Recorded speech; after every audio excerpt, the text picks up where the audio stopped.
been paid for, but the ENN podcast. He has a good energy, you guys. Yeah. Can you believe it? Sports. Can you feel it? Can you feel that excitement? The merchandise, wearing the hats. Chris Wild here live from Lincoln Financial. And I'm telling you, if you let Eli Manning walk into that stadium and make you look stupid and get a Giants W. Music. Wow. Whoa. Shit. And more. What's his next book going to be called? Spineless? like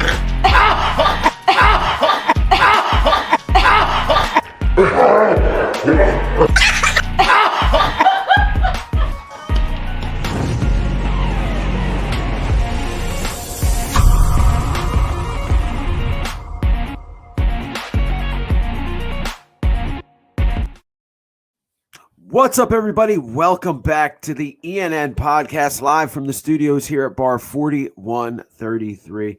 And we've got a pretty good show today, I think.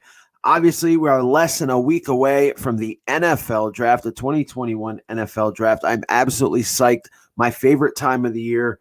And hopefully this year ends a little bit better than last year's draft does. And with that being said, before I get started, as you see, I'm wearing last year's draft hat. Well, we're going to be out with the old and in with the new, brand new Philadelphia Eagles 2021 draft hat. Now, look, and if I'm being honest, I like the design of the last one better, but hey, again, a lot of bad luck with that hat. And we're going to get into a press conference that the Philadelphia Eagles had, a pre-draft press conference earlier this week with Andy Weidel, Howie Roseman, and head coach Nick Sirianni. And it is always an event when Nick Sirianni can talk. Real quick in the comments, what's going on, Big Play Slay? Good to see you as always. Project Baby 24, what's up? And Lakers sign Chris Anderson. Thanks everybody for joining me here today. So look, this week has been absolutely crazy for me. It's like I'm burning the candle at both ends. I feel like it feels like there's 15 hours in a day. It's just been absolutely outrageous from wrestling last week. Obviously, I returned to the state of Delaware to wrestle in Houston for 1CW Pro Wrestling against Travis Banks. Hell of a match, hell of a crowd.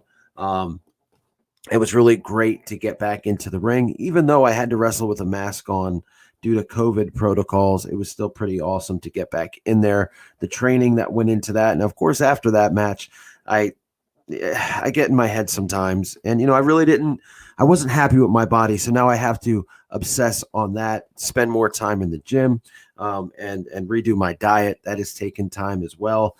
I have kids and my daughter started softball. That was a big deal this week. And then just, my regular job has been eating me up. So I apologize if there hasn't been as much content this week on the channel, but I'm going to make it up for you guys, hopefully with a pretty kick-ass live stream. And of course, today I'm wearing my Home Dogs 2018 NFC Conference Champion shirt. This shirt it's funny because I haven't been able to find it for ever since the season ended, probably. And then today I was getting dressed and I just saw it sitting there and I figured it would be absolutely perfect for this live stream.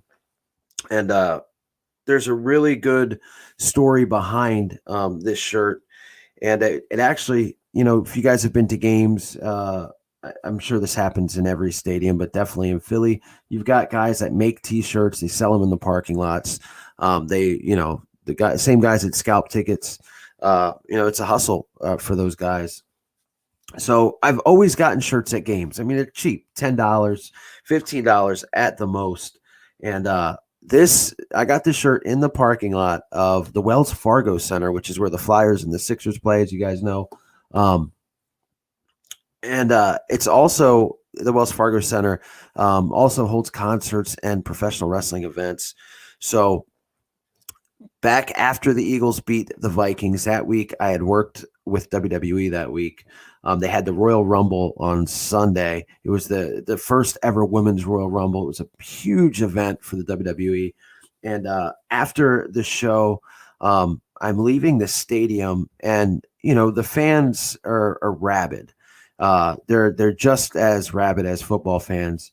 So I'm leaving out where staff leaves, and they think they don't know any better. They think I'm a contracted wrestler when I'm really just an independent contractor. So they're beating on my car, they're beating on the windows. And as I'm trying to, and there's cops trying to get people away from all our cars so we can get out. And as I'm stopped and people are beating my door, I see one guy selling these shirts, and I literally propel my body out of the window, Dukes of Hazzard style for the older fans that might watch this. And I'm yelling at the guy to come over. And I had a $5 bill. That's all I had. And he's like 20. I'm like, dude, I got 5. And he just threw it at me. Didn't even ask for money. So I always felt like it was some kind of good luck, because a couple days later, I actually wrestled at the Wells Fargo Center against the Bludgeon Brothers. It was absolutely awesome. And then, of course, the Eagles won the Super Bowl. So it was just absolute great time of my life. But look, let's get into what you guys are here for. Talk about Nick Sirianni, talk about Jalen Hurts. Obviously, a lot of controversy always follows the Philadelphia Eagles. You know, it has been a more boring offseason than normal. Now, they obviously, after the Carson Wentz stuff, we went through the trade from 6 to 12.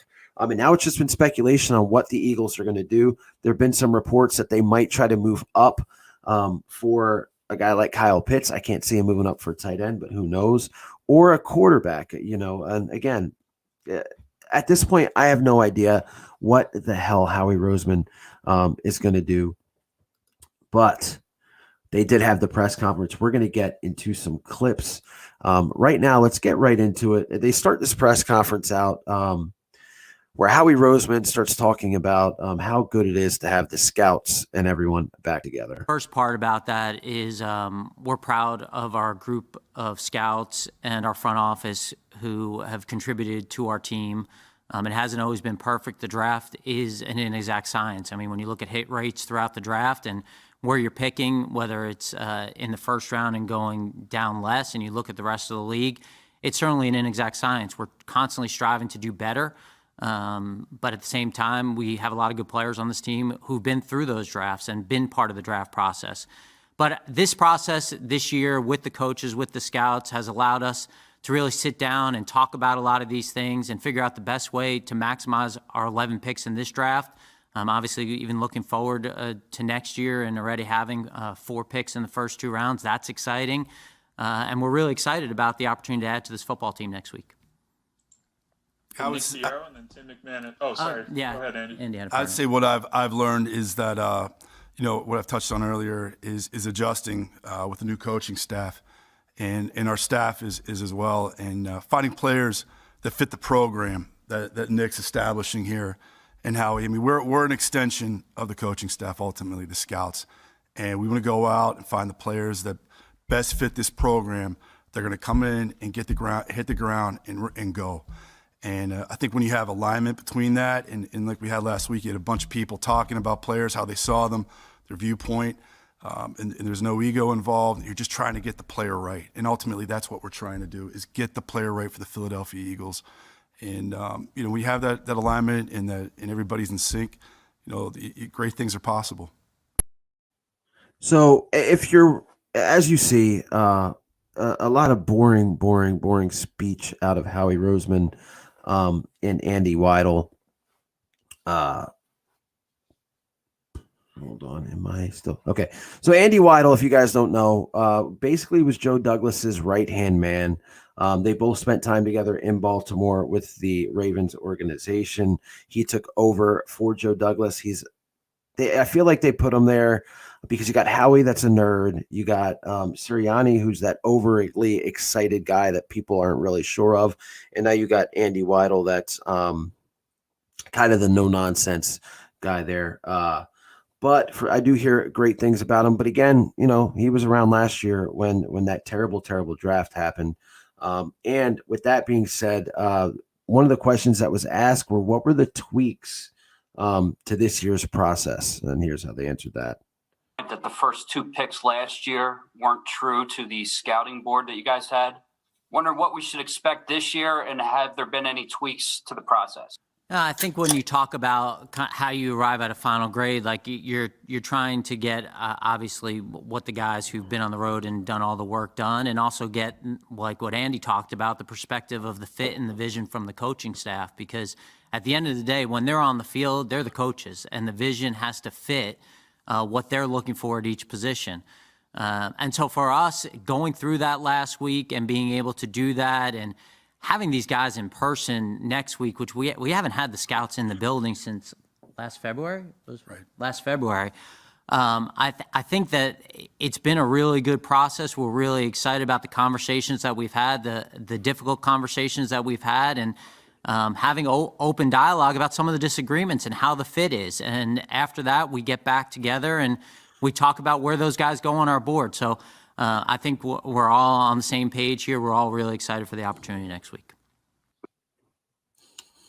All right. So at this point, guys, at this point of the press conference, I'm absolutely like, this is going to be another boring Philadelphia Eagles presser.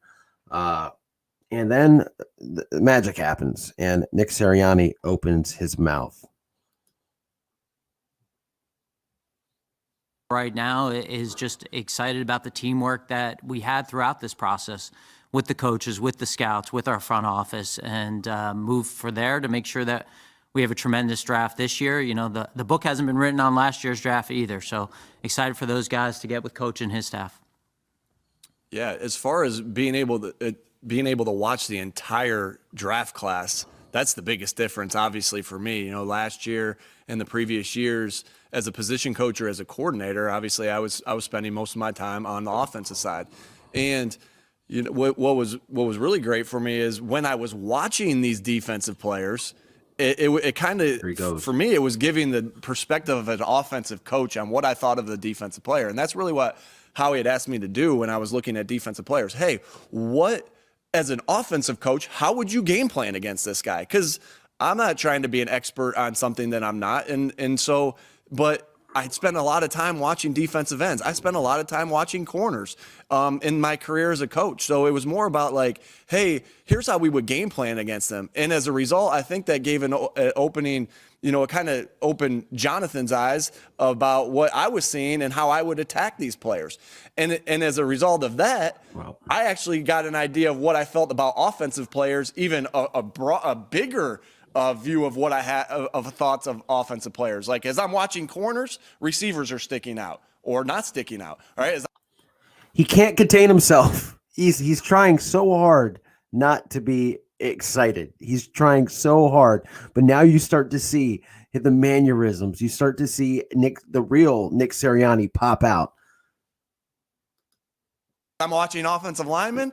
All right, as I'm watching defensive ends, O-linemen are sticking out or not sticking out. So, right, I love the process of being able to watch everybody shoot. I wish I had been doing that for a long time as an offensive coach, because it really did help me not only give the perspective to the defense, but also of what I thought further on the offensive players. So, yeah, as you can tell, guys, it was absolutely boring before he talks. Now, I know a lot of people do not like Nick Sirianni because the first couple times, I think this might be the third time that he's actually spoken to the media. But the first couple times, it was not pretty. He's definitely doesn't seem like a guy that's comfortable in front of Zoom. I mean, and who would be? As you can tell watching this stream, there have been a couple times and my face is absolutely frozen for no apparent reason. So I can imagine what it's got to be tough to navigate through those waters for Nick Sirianni. But the one thing that he is he's genuine. I believe he is absolutely genuine. And you could tell it was just rigmarole until he got up there. So the next thing, and this is a big question, why they traded from 6 to 12. And here was Howie Roseman's response to that an extra question. first-round pick. Well, when you go back and look at things that are hard to acquire, that's one of the hardest things to acquire is a team's first-round pick in the following year and to move back 6 spots. But what we really had to do is sit there and go, who are the 12 players in this draft we would feel really good about? Are there 12 players in this draft that we feel really good about? And I think that's what we're going to do throughout this draft. If you move back, it's because you feel like you have a bunch of guys that the same value and you'd be really happy getting one and getting the extra volume from that pick. If you move up, it's because your board kind of drops off at that point. And if you select, it's because you feel like it's the last player in that sort of range. And so when we discussed this, I think those were really the things we were discussing about moving back. And when you're moving back early, you have to feel like you're getting a premium. And we felt like we were getting a premium to do that. Jeff, what was the third part I remember?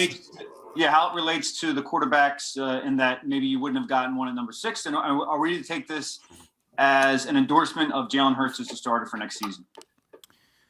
Well, I'd say that when we get the call and we're having the discussions with Miami and we got to figure out who they're trading with to be able to answer their question whether we would move back. And so once we found out that it was San Francisco, we knew that 3 quarterbacks were going to be off the board in the first 3 picks. So it allowed us even to lock in even more on who the guys would be that would be available at 12. Like we talked about when we had our last media opportunity, we're going to evaluate every player and nothing is off the table. So as you notice, he did not answer the Jalen Hurts question. He went out of his way to not answer the Jalen Hurts question. The second part of that answer, I mean, I don't even know what he was trying to say there. Talking about the 3 quarterbacks that have already been taken. And again, it's just speaking in a circle. And I apologize. The reporter does the next reporter that's asking a question does not let him get away. And he asks again, what does this mean for Jalen Hurts and how he deflects to Nick Sirianni? Check out what he said. That's what she said. Right. We've been working with these guys for 2 days. My biggest thing is competition. Again, we've talked a little bit about my core values. It's my second core value. It's this team's second core value. Competition's a huge thing. And we're going to have competition at every position. So now, and this shows how the media can kind of like spin their own narrative on this. So he says, basically, and this part of it is, I think, was unnecessary, that they've only been working with these guys for 2 days. Okay, whatever. You know what Jalen Hurts is. I'm sure you've studied Jalen Hurts tape. You know that they spent a second round. I mean, you know this. However, what I do respect about this answer from Nick Sirianni and what I think is being lost in translation is his first ever press conference. The media asked him about Carson Wentz and Jalen Hurts, who's going to start. And of course, again, and this is a guy that was given the job, not given, but he interviewed the job like while he was on vacation, didn't have any suits in his closet, barely watched any tape on the Eagles. He's being thrown into this big fire of Carson Wentz and Jalen Hurts. And he says that one of his core values, and this is something that everybody made fun of him for, all the people in Philadelphia media, he said one of his core values was competition, that there was going to be competition everywhere. So he does not sway on that. He stays right to that and says that there's going to be competition. So everybody takes it that, the Eagles aren't committing to Jalen Hurts as a starter. Now, look, I will agree. Howie Roseman sure the hell didn't. But as far as Nick Sirianni goes, he did not sway from his original position, because if he did, what would have happened? The Philly media would have been talking about how it was competition when it was Wentz and Hurts, and now you're going back on it. Now, that's exactly what would have happened. I know, and that if the Eagles don't draft a quarterback, which I don't believe that they will, Jalen Hurts is the starter. We know that. Jalen Hurts knows that. I also like how they're not going to let Jalen Hurts get comfortable. Why let him get comfortable? I mean, again, obviously he knows he's the starter, but this is a kid that likes to work. This is a kid that, has went through this kind of thing before. And there's no need to have him let his guard down. Absolutely. I have no problem with him. I don't believe it's, they're not committing to Jalen Hurts. They spent a second round pick, destroyed Carson Wentz, that blew up the franchise for Jalen Hurts. They're not committing. Look, Nick Sirianni said what he needed to say there. Point blank. I mean, I don't know how else to put it. So with that, I mean, with that being said, the Eagles need to give, and this is my opinion, the Eagles need to give Jalen Hurts any quarterback that's in there needs to, in order to succeed, needs some kind of weapon. Now the Eagles have not drafted well. They haven't. I mean, we've beat that to death. We've beat Jalen Reagor to death. We've beat JJ Arcega-Whiteside to death. Jalen Reagor might still be a good wide receiver. He's obviously not going to be Justin Jefferson. However, because of this, the Eagles, I believe, need to get a wide receiver. They talk a lot about wide receivers and defensive backs, which they need defensive backs just as bad as they need wide receiver. And here's some footage from that.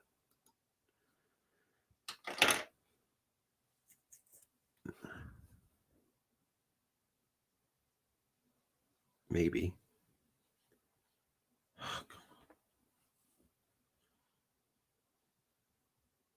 Have been a little bit more improved. And that's because when you're talking about the kind of coverages they're facing in college football, it's different than what's going on in the National Football League. The fourth corner, may be a matchup in college football where the fourth corner, who's never going to have an opportunity to play in the National Football League, is guarding them in college because that's kind of a matchup, where here, the third and fourth quarters are really good players. And you want to talk a little bit about defensive backs? Sure. I think with the defensive backs, in this year, you're going to find these guys, history shown in all levels. We're going to find guys that come in and fit what Coach Gannon and his defense they require and they need. So we're looking forward to that. And yeah, it's just ridiculously boring when these two speak. Here's Nick Sirianni talking about wide receivers. He gets a little bit more animated, obviously, than those. Do they have the skill sets of things that you can feed them early on, right? So is it, and that's some of those things are like slants and jet sweeps and screens and stuff like that. Do they have the skill set that allow them to get easy touches? Because how we talked about it, right? The college football and pro football, completely different things for that receiver out there. When it's out there on the island, right? Those guys that they might not even throw at, right? A lot of colleges are saying, oh, that guy's a second-round pick. I ain't even throwing at him. I'll go over to the other side, right? Because this guy over here, he's not going to get drafted, right? So there's a huge difference in the things that they have to see week in, week out. And so that's a learning curve, right? They got to get used to releasing off the ball, right? That's a big thing. Like when these corners are up in their face, they got to get used to releasing off the football and winning off the football. What else do they got to get used to? They got to get used to catching the ball in traffic and catching the ball with bodies around them. Usually there's no bodies around them, right? They get open so much that they're right here and there's no bodies around them, right? And so now they're catching the ball here. Boom! The ball's trying to get smacked out of their hands. I shook the camera or shook the thing a little bit. I'm sorry. All right, but I'm excited. We're talking about wideouts. So it's just a different game. And so it's trying to see how you're going to get them the football early on, right? Because in my past, we've had some receivers that had some success early on because we made it an effort to say, hey, he might not be able to win at this yet, but he can win at this. Right? Or we can get him easy touches here. So it's trying to see if he can do those things that you feel like, and I just mentioned a couple of them. I'm not going to try to give you all the information on these receivers. But what he can do early on, and then does he have it in his body as a wide receiver to win at the line of scrimmage, right? Does he have that shake with the ball in his hands? Because you might not ever see him with a guy right up in his face. Does he have that strength when the ball's in the air to go pluck it out of the air? So it's doing your best to try to see, again, how you're going to get him the football, and does he have the skill set that it's going to require him to have when playing in the different type of game of the NFL. I've had T.Y. Hilton, who was 5'9", 180 pounds. He played X for us. I've had Dwayne Bowe, who was 6'2", 220 pounds. He played X for us. I had Keenan Allen, who was 6'3", 200, and all these guys that I'm saying, T.Y. was fast. Keenan was quick, not fast. Dwayne Bowe was powerful. They all played different. So it's just a matter of, can that guy do what you want that person to do on that outside? Can he? And really, when you say X, it's can he win one-on-one matchups consistently, right? So it's just who can do that. Who can win the one-on-one matchup consistently so the quarterback can take the ball, go 1, 2, 3, 4, 5, hitch throw, ball's out. Everybody's better in front of him because of it. He's better because it's just one-on-one out there. And that guy looks different all across the league. He looks different across the league, right? Antonio Brown's been that X. Julio Jones been that X. Odell Beckham's been that X. All these guys come in different shapes and sizes. Can you do what I just said? Can you win consistently one-on-one? So what the question was are you guys going to get a X receiver, a guy that can play the X position and not a Z? And he basically is saying, like, I don't know what, like they come in. I'm basically saying what he did. They come in all different shapes and sizes, and I believe that the question was more centered around Devonta Smith. But one thing, and you can see as he talks about wide receivers, I love Doug Peterson press conferences. I thought that he did a decent job, and some of the things he said made you laugh. But he never talked football like Nick Sirianni is. It's one of the things I like about Nick, the way that he talks about the game. Now, he was definitely on a roll at that point, right? He was on a roll. He's hitting mics. He's animated with his hands. He's talking about wide receivers, which if the Eagles are going to draft a wide receiver, I'm sure he'll be absolutely ecstatic. So maybe he was on a little bit too much of a roll when he said this clip is going to be played for the rest of his career, no matter if he's fired next year or he wins a Super Bowl in 3 years. You guys know exactly what I'm talking about. Let's go ahead and hit it now. It's as easy as that. Rock, paper, scissors. Let's see how competitive you are. I'm competitive. I'm going to be talking trash to him. Did you talk trash back to me? Right? Jeopardy. There's different ways to do it. It looks a lot of different ways, but our coaches got so creative with this. Like Jeff Stoutland, Brian Johnson, like they did just such, Aaron Moorhead. They all did a great job, right? Tracy Rocker, Jeremiah Washburn, they all did a great job of just figuring out how to compete. Because everyone's compete looks a little different. Like if I get up there, I play them rock, paper, scissors. They got a little more creative than I did at times. So it was awesome, though, because it did anything you compete at. When you compete with somebody that's competitive, they're going to go at you no matter what game you're playing. All right. Now listen, rock, paper, scissors. Okay. But he said that because you have Zoom and you had a little bit more time with these guys, that to test their competitiveness, he would play a game of rock, paper, scissors with these draftees. Look, again, I think obviously this is something coaches do this. Not exactly rock, paper, scissors, but they do different things with these guys, play different games or whatever. But it's not something you bring up in a press conference. It's just not. Like it's just not. Now to put that in perspective, John Ritchie, former Eagles fullback, said during his show on WIP that when he was going through the draft process, and obviously there was no Zoom or anything available then, that he was made to do a staring contest. I mean, these are things that are done. But again, you just don't. It's just not something you say. It's just not, because especially Nick Sirianni doesn't give an F. He doesn't. He's going to say what he needs to say. Apparently, I kind of respect that. I kind of at the same time, it's like, oh man, and if you saw Weidl's face and Roseman's face during that, you could tell that they're just like, what the hell? Wondering. I'll tell you. Look I at think this. some of you guys are wondering, like, what game? We didn't go earth shattering on these games, right? I played a couple of them at rock, paper, scissors, right? That was Look easy. Look at this. They are, Howie's got to be like, his butthole has to tighten up every time Nick Sirianni's getting ready to speak. So there it is, rock, paper, scissors. I really hope that that's not the only thing. I hope that's not like the game breaker. Or that's a deal breaker. Like, well, he really didn't like. He didn't want to play rock, paper, scissors with me. He can't be a competitive person.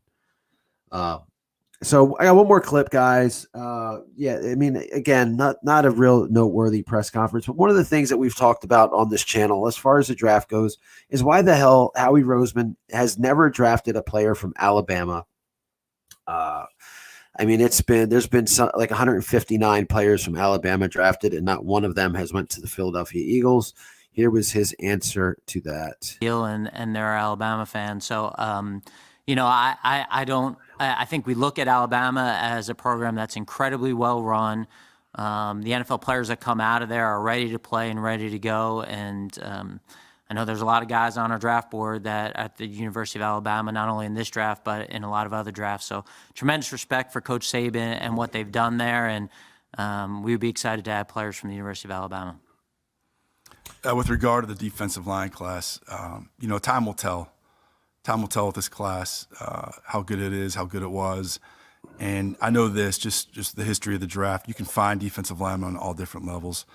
We've got Arthur Jones and Pernell McPhee. Remember that. The Ravens in day 3, and those guys were instrumental in helping us win the Super Bowl in 2012. So they'll be there. What's going on, Big Moose? We vetted these guys. We know these guys. Spent a lot of time with them. Coach Washburn, Coach Rocker have done an unbelievable job interviewing them and evaluating them, and we've had great discussions. So, time will tell with this class what it is, and we'll see where the players are and what they turn into. So, Howie doesn't answer the question. He doesn't answer the question, which is the whole press conference. He didn't answer one question.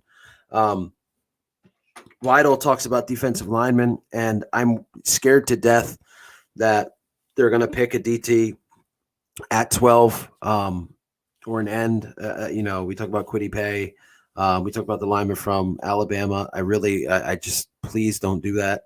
And I don't know if this is trying to throw other teams off, but he said, where they got McPhee and was it Arthur Jones later on in the draft. So I'm clinging on that, knocking on wood that's a signal and a sign there. But I don't know. And we're talking about Alabama wide receivers. As you can see, scrolling on the bottom of your screen, my top 5 at 12, with the first 2 guys being Alabama wide receivers, Devonta Smith, Jalen Waddle. Then you got Patrick Surtain, J.C. Horn, and Micah Parsons. Look, I'm all in on Devonta Smith, absolutely all in on him. While we talk about the draft real quick, I did a mock draft a couple weeks ago. It was right after the Sam Darnold trade. And my thinking hasn't changed one bit. And here's a look at what I think. With Trevor Lawrence going number 1, Zach Wilson 2, Mac Jones 3 to the San Francisco 49ers. I absolutely think they're going that way. Kyle Pitts to Atlanta. Now, Kyle Pitts follows one team on Instagram. That's the Atlanta Falcons. Might mean something. I think that the Bengals are not going to be dumb for the first time in a long time, and they're going to draft the best O-lineman in Penny Sewell. Jamar Chase, I think he goes to the Miami Dolphins. I think that's why they traded up there, is to get him. Now, if he's gone, they might trade out a 6. We'll see. Jalen Waddle, another guy that I would love to have. I just think he's going to be gone way before we get to 12. I think he goes to the Detroit Lions. Now, look, they're talking about trading that pick, but they need picks. They need wide receivers, just as bad as we do. I can't see them. I just can't see it. I can't see them going away from Jalen Waddle. I think the Chicago Bears trade with the Carolina Panthers. Either way, if the Panthers stay, there's no reason why they wouldn't take Justin Fields. Now, I understand that they've got Sam Darnold, but they got Sam Darnold for absolutely nothing. So why not take a shot at Justin Fields there? If not, I think a team like maybe New England or Chicago trades up and grabs him there. Trey Lance goes to the Broncos, I believe. And then one of the guys that a lot of people want here in Philly, Patrick Surtain, goes to those hated Dallas Cowboys to team up with his former Alabama partner. New York, you know what? I really believe that they pick an offensive lineman because their line sucks, and they go at Rashawn Slater there, leaving the Philadelphia Eagles with a couple of different options. You can go J.C. Horn, Micah Parsons. You can go. There's a couple of guys I don't even want to mention their names. I don't want to throw out the universe that they could grab there. But I think the best bet is Devonta Smith. And I know a lot. He's been falling because of his size. He weighed in at 166 pounds. That's really light, guys. 166 pounds is really, really light for a wide receiver. There are questions now, like that. Can he? He's going to get bullied at the line. How is he going to move any corners out of the way? look, the quarterbacks that he played in college, it's not like they're tiny like him.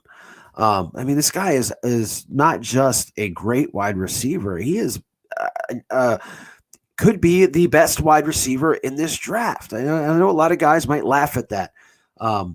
Again, Jalen Waddle, great wide receiver. Love to have him. Think he'll be gone. But if you look at Devonta Smith and you look at, and I love this picture here of people saying, look, he's too small. Look at his accolades, guys. 2-time national champion, 2-time SEC champion, 2020 Heisman Trophy winner, 2020 Maxwell Award, 2020 Belendikoff Award, 2020 Walter Camp Award, 2020 AP Player of the Year, 2020 Paul Horing Award, and the SEC Career Reception Yards record. That's no slouch there. It's not. Look, I understand in some cases size matters. In some cases that doesn't. And I don't think for Devonta Smith it matters. And in that press conference, one of the things that Nick Sirianni said when he was talking about wide receivers is you got to find a way to get the ball in your playmaker's hands. If he can't do something, you got to put him somewhere else so he can get the ball. I truly believe that he's talking about Devonta Smith there. As far as guys that I don't want, I saw this report on Bleeding Green Nation. Don't discount Rashawn Slater or Elijah Vera Tucker at 12. I think Rashawn Slater is going to be a good player. I'm not in on Elijah Vera Tucker at all. Definitely at 12. If the Eagles get Slater there, yes, it's a smart move. I think he's going to be a good player. It's not that sexy move. I'm not going to be excited.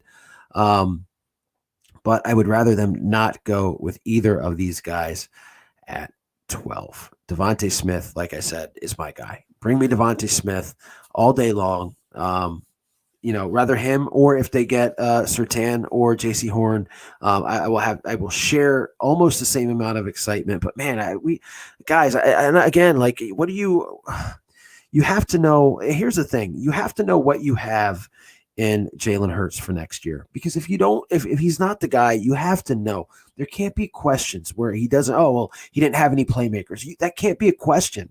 That can't be. These guys, Howie Roseman and Andy Weidel and Jeffrey Lurie, who they talked about Jeffrey Lurie. They asked Howie Roseman what was Jeffrey Lurie's say in the draft room, which again he barely answered the question. Said that Jeffrey would inquire from time to time if it's really worth the first round pick on a guy. I think he's absolutely. I've heard a report. I can't believe that the scouts will do all this work, and then Jeffrey Lurie comes in with a binder of his top 50 players, whether they're the scouts players or not. So it's almost like, why even have a scouting division with Jeffrey Lurie in there? Of course, those are just rumors, but again, where there's smoke, there's fire. I've always said that, and it always seems to be correct. But we're less than a week away from some really, really important decisions. Do I think that if Jeffrey Lurie walks into the draft room with his binder and says, I want this guy, not your guy, is Howie Roseman going to stand up to him and buff out his chest and say, no, we're picking the right player this time? Hell no. Exactly. It's just not going to happen. I hope and I pray that they make the right decision, pick the right guy. I mean, you just can't keep watching these players become all-stars or Pro Bowl players, and you don't pick any of them. But we'll see. We're going to be doing a live stream of the draft. I'm really excited for it, guys. I hope that it's a great night for Eagle fans. Maybe, they've got 11 picks, man. There's no way they're picking 11 players. Maybe they try to move back into the first. I definitely don't want them to. The Eagles need a blue chip player. We're not good enough to keep moving down. We're just not. Get your blue chip player. Again, you've got a lot of question marks. You got a lot of answers that you need. So I told you guys that, and I had it on the ticker earlier, that I wanted to show you the worst moment for Philadelphia Eagle fans in the 2020 draft. This is absolutely heartbreaking and ridiculous, and I'm going to share it with you guys right now. You go the receiver at 22, or you can get a corner at 25. What corner is going to be? I know if we can move back at 25, we're going to get one of these corners. You think? Yeah, the corners are sitting there. He's going to take a receiver too, right? Meanwhile, we have the Philadelphia Eagles. You thought they might go wide receiver. We've seen some wide receivers go off the board. It certainly seems like this would be a need that they need to fill. All right, pick is in. We're on the clock. Jalen Reagor, wide receiver. And this is not cooperating with me. And that just shows you how For TCU to the Eagles. Let's go get him. Yeah. Hey, Pat. I'm on it. Get Justin Jefferson on the clock right now. I'm on it. Wow. Gary, you love this kid? Yeah, I do, Coach. Love him. He's well versed in our offense already, Coach. He can play a lot of places. Very competitive. I mean, yeah. You guys get it. You know what? The video wasn't cooperating, and that just shows right there just how it enrages me to see that. Did you hear them? At least you heard the audio. And now I'm frozen again. At least you heard the audio of them, how happy they were when Justin Jefferson was on the board, because they didn't think he was. They were going to pick corner there. They didn't think Jefferson was going to be there. We definitely cannot have that again, guys. Not this year. So with that being said, I'm gonna leave you guys with how I believe that it's gonna look inside the draft room with Howie Roseman and Andy Weidel. And with that being said, guys, everybody stay safe, stay healthy, go Birds, and keep to this channel. We're going to have a lot of different content this week I've got a bunch of guys who I think that will be great players that the Eagles will get in the second round. We're going to look into them. We're going to do some more reaction videos.